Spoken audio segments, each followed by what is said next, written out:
Equals app, how to use, and the review of the app. So once you get in first, you have two options.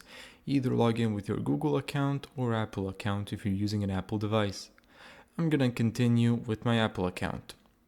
Once you're done with that, simply go continue and set your nickname and the city that you're from.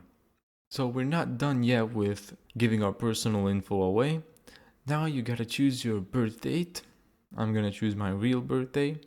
Also, you need to pick a gender. So let's just pick one. There you go. And let's continue.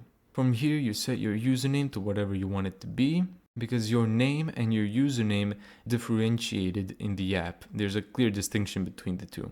So you can set your username whatever you want. Now let's just go through these. Continue. And now you need to choose your profile picture. So I'm just gonna choose a random picture from my gallery. And now your job is to choose 5 artists that you like. My recommendation is to not go too popular, even though the first pick I have here is Kendrick Lamar. Try to pick up more of a niche so you get better friend recommendations, because everyone likes Kendrick Lamar, of course.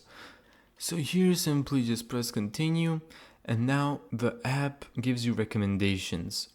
Now I'm gonna blur all of these faces and names out, of course, but here what the cool thing is you can pick who you want to say hi to or not. So here, because I'm shy and I'm only doing this for a video, I'm gonna skip, so I'm not gonna say hi to anyone, and I'm just gonna go straight to the app. Now this app by itself is just like any other social media app actually.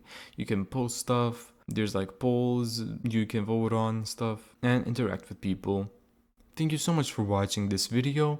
If you found this tutorial helpful, make sure to give it a thumbs up and subscribe. And as always, see you in the next video.